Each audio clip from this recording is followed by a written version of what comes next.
Shri Vijayalakshmi charitable trust ವತಿಯಿಂದ 18 ವರ್ಷಗಳಿಂದ ಸತತವಾಗಿ 18 ವರ್ಷಗಳಿಂದ ನೋಟ್ ಪುಸ್ತಕಗಳನ್ನು ವಿತರಣೆ ಮಾಡ್ತಾ ಇದ್ದೀವಿ. ಕಳೆದ 3 ವರ್ಷಗಳಲ್ಲಿ ನಾವು ನೋಟ್ ಪುಸ್ತಕಗಳನ್ನು ವಿತರಣೆ ಮಾಡಿರಲಿಲ್ಲ. ಕಾರಣ ನಿಮಗೆಲ್ಲ ಗೊತ್ತೇ ಇರ್ಬೋದು, ಕೊರೋನಾ ಮಹಾಮಾರಿ ಬಂದ ಮೇಲೆ ಆ ನೋಟ್ ಪುಸ್ತಕಗಳನ್ನು ಪ್ರಿಂಟ್ ಮಾಡುವಂಥವ್ರು, ಖಾಸಗಿಯಾಗಿ ಪ್ರಿಂಟ್ ಮಾಡುವಂಥವ್ರು ಸಿಗ್ತಾ ಇರಲಿಲ್ಲ. ಇತ್ತೀಚೆಗೆ ಅವರು ನನ್ನ ಸಂಪರ್ಕಕ್ಕೆ ಬಂದಾಗ ಮೊದಲು ನಾನು ಹೇಳಿದ್ದು, ನನಗೆ ಎಷ್ಟು ಬೇಕು ಅಷ್ಟು ನೋಟ್ ಪುಸ್ತಕಗಳು ಫಸ್ಟ್ ಪ್ರಿಂಟ್ ಮಾಡಿಕೊಡಿ ಅಂತ ಹೇಳಿ. ಈಗಾಗಲೇ ನಮ್ಮ ತಾಲೂಕಿಗೆ ಬೇಕಾಗುವಷ್ಟು ಎಲ್ಲ ಸರ್ಕಾರಿ ಶಾಲೆಗಳು, ಅನುದಾನಿತ ಶಾಲೆಗಳು, ಖಾಸಗಿ ಶಾಲೆಗಳು, ಇಷ್ಟಪಡುವಂಥ ಕಾಲೇಜ್ ವಿದ್ಯಾರ್ಥಿಗಳಿಗೂ ಎಲ್ಲರಿಗೂ ಸಹ ಈ ನೋಟ್ ಪುಸ್ತಕಗಳನ್ನು ವಿತರಣೆ ಮಾಡ್ತಾ ಇದೆ. 1 ಮತ್ತು 2ನೇ ತರಗತಿ ವಿದ್ಯಾರ್ಥಿಗಳಿಗೆ ಒಂದೊಂದು ನೋಟ್ ಪುಸ್ತಕ, 3 ಮತ್ತು 4ನೇ ತರಗತಿಗೆ 3, 5ನೇ ತರಗತಿಯಿಂದ ಕಾಲೇಜಿನ ಎಲ್ಲ ವಿದ್ಯಾರ್ಥಿಗಳಿಗೂ ಸಹ 5 ನೋಟ್ ಪುಸ್ತಕಗಳನ್ನು ವಿತರಣೆ ಮಾಡ್ತಾರೆ. ಈ ವರ್ಷ ಈ ನಮ್ಮ ನೋಟ್ ಪುಸ್ತಕಗಳ ಹಿಂದೆ ಒಂದು 5-6 ವಿದ್ಯಾರ್ಥಿಗಳಿಗೆ ಸಂಬಂಧಪಟ್ಟಂತೆ ಉಪಯುಕ್ತ ಆಗುವಂತ ಒಂದು ಗಾದೆಗಳನ್ನ, ಶ್ಲೋಕಗಳನ್ನ ಹಾಕಿದ್ದೇವೆ. ಇದು ಎಲ್ಲಿಂದ ಆಯ್ಕೆ ಮಾಡ್ಕೊಂಡೆ ಅಂತಂದ್ರೆ, ದಿನನಿತ್ಯ ಒಂದು ವಾಟ್ಸಪ್ ಗ್ರೂಪ್ ಅಲ್ಲಿ ಇದ್ದೆ ನಾನು, ಚೋಳಗಿರಿ ವೀರಭದ್ರ ಸ್ವಾಮಿ ದೇವಸ್ಥಾನದ ಗ್ರೂಪ್ ಅಲ್ಲಿ. ಅದರಲ್ಲಿ ಅನೇಕ ಜನ ಶ್ಲೋಕಗಳು ಕಳಿಸೋರು, ತಿಳುವಳಿಕೆ ಆಗಿರ್ಬೋದು, ಅಥವಾ ನಾವು ಹೆಂಗ್ ಸಮಾಜದಲ್ಲಿ ನಡ್ಕೊಬೇಕು ಅನ್ನೋದು, ಮತ್ತೆ ನಮ್ಮ ಜವಾಬ್ದಾರಿಗಳೇನು ಅನ್ನೋದನ್ನ ಫಸ್ಟ್ ನಾನು ಬೆಳಗ್ಗೆ ಎದ್ದ ತಕ್ಷಣ ಚೋಳಗಿರಿ ವೀರಭದ್ರ ಸ್ವಾಮಿ ದೇವಸ್ಥಾನದ ಗ್ರೂಪ್ ಅನ್ನ ಓಪನ್ ಮಾಡ್ತಿದ್ದೆ. ಅದರಲ್ಲಿ ಒಂದು 2 ಹಾಕ್ತಿದ್ರು, ಒಬ್ಬರು ಹಾಕಿದ್ರೆ ಇನ್ನೊಬ್ರು ಹಾಕೋರು. ಆದ್ರೆ ಅದು ತುಂಬಾ ಚೆನ್ನಾಗಿತ್ತು. ನಾನು ಸುಮಾರು ಒಂದು 10-15 ಗ್ರೂಪ್ಗಳಲ್ಲಿ ಇದ್ದೀನಿ. ಆ ಗ್ರೂಪ್ಗಳಲ್ಲಿ ಆಯ್ಕೊಂಡಂಥದ್ದು ಇವತ್ತು ನಿಮ್ಮ ಮುಂದೆ ಇಟ್ಟಿದ್ದೀನಿ. ಯಾಕಂದ್ರೆ ನನ್ನ ಇಷ್ಟವಾದಂತಹ ದೇವರು, ನಾನು ಅತಿ ಹೆಚ್ಚು ಪೂಜಿಸುವಂತ ದೇವರು ಅಂದ್ರೆ ವೀರಭದ್ರ ಸ್ವಾಮಿ. ಅದರಲ್ಲಿ ಬಂದಿರುವಂಥವ್ರು ವಿದ್ಯೆಗೆ ಸಂಬಂಧಪಟ್ಟಂತೆ ನಾವೇನು ಮಾಡಬೇಕು ಅನ್ನೋದನ್ನ ಹಾಕಿದ್ವಿ. ಪ್ರತಿಯೊಬ್ಬರು ಸಹ ಚೆನ್ನಾಗಿ ಓದಬೇಕು. ಯಾಕಂತಂದ್ರೆ ಇವತ್ತು ವಿದ್ಯೆಯನ್ನ ಯಾರು ಕಸಿಯೋದಕ್ಕಾಗಲ್ಲ. ಇವತ್ತು ನಮ್ಮ ಬಳಿ 100 ಎಕರೆ ಜಮೀನಿತ್ತು ಅಂತಂದ್ರೆ ಅದು 100 ಎಕರೆ ಜಮೀನು ತದನಂತರ ಖಾಲಿ ಆಗ್ಬಿಡುತ್ತೆ. ಭಾಗ ಆಗಿನೋ ಅಥವಾ ಮಾರಾಟ ಆಗಿನೋ ಏನೋ ಆಗಿ ಹೊರಟೋಗುತ್ತೆ. ಆದ್ರೆ ವಿದ್ಯೆ ನಮ್ಮ ತಲೆಯಲ್ಲಿ ಶಾಶ್ವತವಾಗಿರುತ್ತೆ, ನಮ್ಮ ಜೀವನ ಕಳಿಸ್ಕೊಡುತ್ತೆ. ನಮ್ಮ ತಂದೆ ತಾಯಿಗಳು ಯಾಕೆ ನಿಮ್ಮನ್ನ ಸ್ಕೂಲ್ಗೆ ಕಳಿಸ್ತಾರೆ? ಅವರು ನಿಮ್ಮನ್ನ ಮುಪ್ಪಾದಾಗ ನಿಮ್ಮನ್ನ ಸಾಕ್ಲಿ ಅಂತಲ್ಲ, ಅವ್ರನ್ನ ಸಾಕ್ಲಿ ಅಂತಲ್ಲ, ನೀವು ಬೇರೆಯವ್ರ ಹತ್ರ ಕೈಯೆಟ್ಟದೆ ಸ್ವಾವಲಂಬಿಯಾಗಿ ಬದುಕಲಿ ಅಂದ್ಬಿಟ್ಟು ನಿಮ್ಮನ್ನ ಸ್ಕೂಲ್ಗೆ ಕಳಿಸ್ತಾರೆ. ನಾವು ಸ್ವತಂತ್ರವಾಗಿ, ನಾವು ಬೇರೆಯವರ ಒಂದು ಆಶ್ರಯ ಇಲ್ಲದೆ ನಮ್ಮ ಜೀವನ ನಾವು ಮಾಡ್ಕೋಬೇಕು. ನಿಮ್ಗೆ ದಿನನಿತ್ಯ ನಿಮ್ಮ ಮಾಸ್ಟರ್ಗಳೆಲ್ಲ ಹೇಳ್ತಾನೆ ಇರ್ತಾರೆ, ಓದ್ರಿ ಓದ್ರಿ ಓದ್ರಿ ಅಂತ. ತಂದೆ ತಾಯಿಗಳು ಎಷ್ಟು ಪ್ರೋತ್ಸಾಹ ಕೊಡ್ತಾರೋ ಅದಕ್ಕಿಂತ ಜಾಸ್ತಿ ಶಿಕ್ಷಕರು ಕೊಡ್ತಾರೆ. ಆ ಶಿಕ್ಷಕರು ಹೇಳೋದನ್ನ ನೀವು ಅರ್ಥ ಮಾಡ್ಕೊಂಡ್ರೆ ಪ್ರತಿಯೊಬ್ಬರು ಒಂದು ಗುರಿಯನ್ನ ಸಾಧಿಸಬಹುದು. ಇವತ್ತು ತುಮಕೂರನ್ನ ಹೊರತುಪಡಿಸಿದ್ರೆ ಶಿರಾ ತಾಲೂಕಿನಲ್ಲಿ ಅತಿ ಹೆಚ್ಚು ವಿದ್ಯಾರ್ಥಿಗಳು ಇರುವಂತದ್ದು. ಇದು ಬರಗಾಲ ಪೀಡಿತ ಪ್ರದೇಶ. ಎಲ್ಲಿ ನೋಡಿದ್ರು ಮರ ಗಿಡಗಳಿಲ್ಲ, ಕಮ್ಮಿ, ಮಳೆ ಅಭಾವ. ಇಲ್ಲಿ ಶೇಂಗಾ ಬೆಳೆದ್ರೆ ಮಾತ್ರ ಜೀವನ. ಇತ್ತೀಚೆಗೆ ದಾಳಿಂಬೆ ಇದೆ, ದಾಳಿಂಬೆ ಬರುತ್ತೆ, ಅದು ವೈರಸ್ ಬಂದ್ರೆ ಹೊರಟೋಗ್ತದೆ. ಬೇರೆ ಹಾಲಿನ ಉತ್ಪನ್ನಗಳು ಬಿಟ್ರೆ ಬೇರೆ ಜೀವನೋಪಾಯ ನಮ್ಮ ತಾಲೂಕಿನ ಸ್ವಲ್ಪ ಕಷ್ಟ ಆಯಿತು. ಯಾವುದೇ ಕೈಗಾರಿಕೆಗಳಿಲ್ಲ, ಏನೂ ಇಲ್ಲ. ಅಂಥದ್ರಲ್ಲಿ ನಮಗೆ ಬೇಕಾಗಿರುವಂಥದ್ದು ಏನು ಅಂತಂದ್ರೆ ಉನ್ನತವಾದಂಥ ಶಿಕ್ಷಣವನ್ನು ಪಡಿಬೇಕು. ನಾವು ಸ್ವಾವಲಂಬಿಗಳಾಗಿ ನಮ್ಮ ಬದುಕನ್ನು ನಾವು ಕಟ್ಕೊಬೇಕು. ಆವಾಗ ಮಾತ್ರ ಈ ಒಂದು ನಾವು ನೋಟ್ ಪುಸ್ತಕಗಳನ್ನು ಕೊಟ್ಟಿದ್ದಕ್ಕೂ ಸಾರ್ಥಕ ಆಗುತ್ತೆ. ಸುಮಾರು ಜನ ವಿದ್ಯಾರ್ಥಿಗಳು ನಾನು ಬೆಂಗಳೂರಿನಲ್ಲಿ ಅಲ್ಲಿ ಇಲ್ಲಿ ಹೋಗ್ತಾ ಇರ್ಬೇಕಾದ್ರೆ ಬಂದು ಮಾತಾಡಿಸ್ತಾರೆ.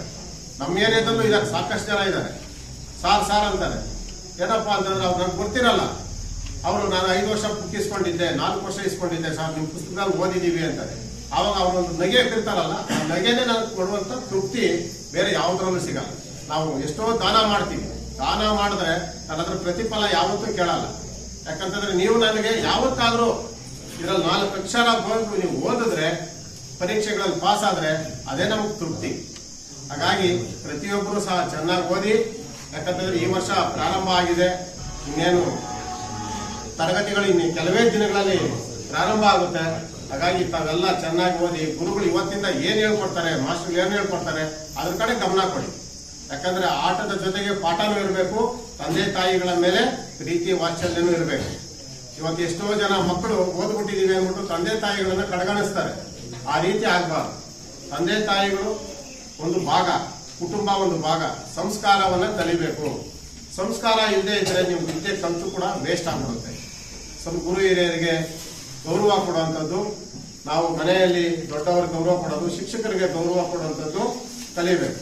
ಇವತ್ತು 2020ನೇ ಇಸ್ವಿಯಿಂದ ಈಚೆ ಬಂದ ಮಕ್ಕಳು ಯಾವ ರೀತಿ ಇದ್ದಾರೆ ಅಂತ ನೀವೆಲ್ಲರಿಗೂ ಗೊತ್ತಿದೆ. ಯಾವುದೇ ಮಗು ಊಟ ಮಾಡಬೇಕಾದ್ರೆ ಮೊಬೈಲ್ ಕೊಡ್ತಿದ್ದ ಅದು ಊಟ ಮಾಡಲ್ಲ. ಇವತ್ತು ಮೊಬೈಲ್ ಇರಲೇಬೇಕು, ಇಲ್ಲ ಟಿವಿ ಇರಬೇಕು. ಆದ್ರೆ ಅವೆರಡನ್ನ ಹೊರತುಪಡಿಸಿ ನೀವು ಇವತ್ತು ಬದುಕಬೇಕು. ಯಾಕಂತಂದ್ರೆ ಮುಂದೆ ನಿಮಗೆ ಟಿವಿನೂ ಇರುತ್ತೆ, ಮೊಬೈಲು ಸಿಗುತ್ತೆ. ಆದ್ರೆ ಓದೋ ಟೈಮಲ್ಲಿ ನೀವು ಅದಕ್ಕೆ ಏನಾದರೂ ಬಲಿ ಆದ್ರೆ ತುಂಬಾ ಕಷ್ಟ ಆಗುತ್ತೆ. ಅಪ್ಪ ಮಾತ್ರ ಮೊಬೈಲ್ ಕಿತ್ಕೊಳ್ಳೋದು, ನೋಡ್ಕೊಂಡಿರೋದು, ಗೇಮ್ಸ್ ಆಡೋದು, ಅದೆಲ್ಲ ವಿದ್ಯಾರ್ಥಿಗಳಾದಂತ ನಮಗೆ ಶೋಭೆ ತರುವಂತದ್ದೆಲ್ಲ ಕಷ್ಟ ಆಗುತ್ತೆ. ಅದ್ರ ಕಡೆ, ಆ ಬಣ್ಣದ ಲೋಕದ ಕಡೆ ನಮ್ಮ ಗಮನ ಹದ್ದುಬಿಟ್ರೆ ನಾವು ನಮ್ಮ ವ್ಯಾಪಾರ ಅದ್ರ ಕಡೆ ಹೋದ್ರೆ ಈ ಅಕ್ಷರಗಳ ಕಡೆ ನಮ್ಗೆ ಬರಲ್ಲ. ಹಾಗಾಗಿ ಪ್ರತಿಯೊಬ್ಬರು ಚೆನ್ನಾಗಿ ಓದಿ ಉನ್ನತ ವ್ಯಾಸಂಗವನ್ನ ಮಾಡಿ ಈ ನೋಟ್ ಪುಸ್ತಕಗಳನ್ನ ಸರಿಯಾದ ರೀತಿಯಲ್ಲಿ ಸದ್ಬಳಕೆ ಮಾಡ್ಕೊಳ್ಳಿ. ಯಾಕಂತಂದ್ರೆ ನಾವು ಸಹ ಕಷ್ಟ ಬಿದ್ದೆ ಎಲ್ರಿಗೂ ದಾನ ಮಾಡಬೇಕು ಅಂತ ಮಾಡ್ತಾ ಇದ್ದಾರೆ. ದೇವಸ್ಥಾನಗಳಿಗಾಗಲೇ ಸುಮಾರು ದೇವಸ್ಥಾನಗಳನ್ನ, ಗೋಪುರಗಳನ್ನ ಬರಗೂರಿಂದ ಹಿಡಿದು ಈ ಕಡೆನೆ ಒಂದು 7-8 ಗೋಪುರಗಳನ್ನ ಕಟ್ಟಿದ್ದೀರಿ, ಹುಲಿಗುಡ. ಆದ್ರೆ ದೇವಸ್ಥಾನಗಳಿಗೂ ಅಷ್ಟೇ ಯಾರೇ ಬಂದರೂ ಸಹ ಇಲ್ಲ ಅಂತ ಹೇಳಲ್ಲ.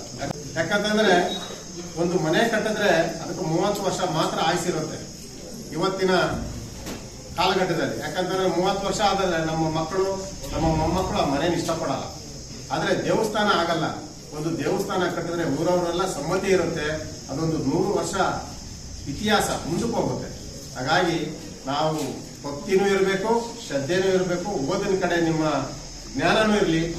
ಇಷ್ಟು ಮಾತನಾಡಲು ಅವಕಾಶ ಮಾಡಿಕೊಟ್ಟಂತ ಎಲ್ಲ ಶಿಕ್ಷಕರಿಗೂ, ಮುಖ್ಯೋಪಾಧ್ಯಾಯರಿಗೂ, ಆತ್ಮೀಯ ವಿದ್ಯಾರ್ಥಿಗಳಿಗೂ, ಮಾಧ್ಯಮ ಸ್ನೇಹಿತರಿಗೂ ನನ್ನ ಮಾತನ್ನ ಮುಗಿಸ್ತೇನೆ. ಪ್ರತಿ ವರ್ಷ ಬರೋದು, ಪ್ರತಿ ವರ್ಷ 2013ರಿಂದ 2026 13 ವರ್ಷಗಳಾಗಿದೆ. ನಿರಂತರವಾಗಿ ಅವರು ಕೊಡ್ತಾನೆ ಬಂದಿದ್ದಾರೆ. ಸರ್ ಹೇಳ್ದಂಗೆ ನಿಜವಾಗ್ಲೂ ನಮ್ಗೆ ಅವಾಗ ಪರಿಚಯ ಆಗಿದ್ದು ಸರ್ ಅವರು. ಆ ಒಂದು ದಾನ ಧರ್ಮ ಇವತ್ತು ಕೂಡ ನಡೀತಾ ಇದೆ, ನಿರಂತರವಾಗಿ ನಡೀತಾ ಇದೆ ಅಂತಂದ್ರೆ ನಮಗೆ ನಿಜವಾಗ್ಲೂ ಖುಷಿ ಆಗೋಯ್ತು.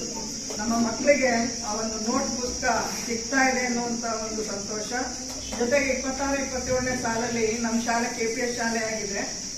ಇಲ್ಲಿ ಬರುವಂತಹ ಎಲ್ಲ ಬಡ ಕುಟುಂಬದಿಂದ ಬಂದಂತಹ ಮಕ್ಕಳು, ರೈತ ಕುಟುಂಬದಿಂದ ಬಂದಂತಹ ಮಕ್ಕಳಿಗೆ ಈ ಒಂದು ನೋಟ್ ಪುಸ್ತಕ ಕೊಡೋದ್ರಲ್ಲಿ ಸ್ವಲ್ಪ ಕಷ್ಟ ಆಗುತ್ತೆ.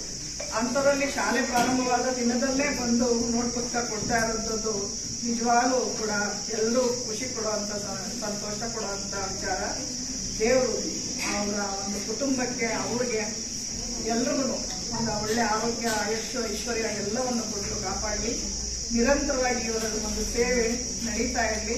ಇದೇ ರೀತಿ ನಮ್ಮ ಮಕ್ಕಳಿಗೆ ಇವರ ಒಂದು ಏನು ಆರೈಕೆ, ಆಶೀರ್ವಾದ ಎಲ್ಲವೂ ಸಿಗ್ತಾ ಇರಲಿ ಅಂತ ನಾನಾದರೂ ನಮ್ಮ ಶಾಲೆ ಪರವಾಗಿ, ನಿಮ್ಮೆಲ್ಲರ ಪರವಾಗಿ ವೈಯಕ್ತಿಕವಾಗಿ ನಾನು ಅವ್ರಿಗೆ ಧನ್ಯವಾದಗಳನ್ನು ಹೇಳ್ತೀನಿ. ನಾನು 2007ರಲ್ಲಿ ನಾನು ಬೇವನಹಳ್ಳಿ ಶಾಲೆಗೆ ಅಪಾಯಿಂಟ್ ಆಗಿ ಬಂದಿದ್ದೆ. ನಾನು ಅವಾಗ ಬಂದಾಗಿಂದ ಈ ಪುಸ್ತಕಗಳನ್ನ ಕೊಡ್ತಾನೆ ಇದ್ದಾರೆ. ಪ್ರತಿ ವರ್ಷ ಬಹಳ ವರ್ಷಗಳಿಂದ ಪುಸ್ತಕಗಳನ್ನ ಕೊಡ್ತಾ ಇದ್ದಾರೆ. ಯಾರ ಮಕ್ಕಳಲ್ಲಿ ನೋಡಿದ್ರು ನೋಟ್ ಬುಕ್, ಬರೀ ಪುಸ್ತಕಗಳು ಎಲ್ಲಾ ಮಕ್ಕಳಲ್ಲೂ ಇದ್ರು.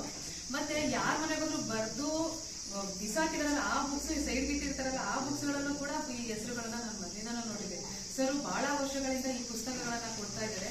ಅವರು ಅರ್ಥ ಮಾಡ್ಕೊಂಡಿದ್ದಾರೆ. ಹೆಂಗೆ ಅಂತಂದ್ರೆ ತುಂಬಾ ಬಡ ಮಕ್ಕಳಿದ್ದಾರೆ, ಈ ಹಳ್ಳಿಗಳಲ್ಲಿ ತುಂಬಾ ಬಡ ಮಕ್ಕಳಿದ್ದಾರೆ. ಅವ್ರಿಗೆಲ್ಲ ಅನುಕೂಲ ಆಗುತ್ತೆ, ಮಕ್ಕಳು ಚೆನ್ನಾಗಿ ಓದ್ಲಿ, ಒಳ್ಳೆ ವಿದ್ಯಾಭ್ಯಾಸ ಪಡ್ಕೊಂಡ್ಲಿ, ಒಳ್ಳೆ ಕೆಲ್ಸಕ್ಕೆ ಹೋಗ್ಲಿ ಅಂತ ಹೇಳ್ಬಿಟ್ಟು ಈ ನೋಟ್ ಪುಸ್ತಕಗಳನ್ನ ಕೊಡ್ತಾ ಇದ್ದಾರೆ. ದಯಮಾಡಿ ಎಲ್ಲರೂ ಇದನ್ನ ಪಡ್ಕೊಂಡು ಚೆನ್ನಾಗಿ ಓದ್ಬೇಕು, ಮತ್ತೆ ಮುಂದೆ ಬರಬೇಕು ಅನ್ನೋ ದೃಷ್ಟಿನಲ್ಲಿ ಅವರು ಈ ನೋಟ್ ಪುಸ್ತಕಗಳನ್ನ ಕೊಡ್ತಾ ಇದ್ದಾರೆ. ಇವ್ರಿಗೆ ಆಯುಷ್ ಆರೋಗ್ಯ ಕೊಟ್ಟು ಕಾಪಾಡಲಿ ಅಂತ ಎಲ್ಲರಿಗೂ ಹೇಳ್ತೀನಿ.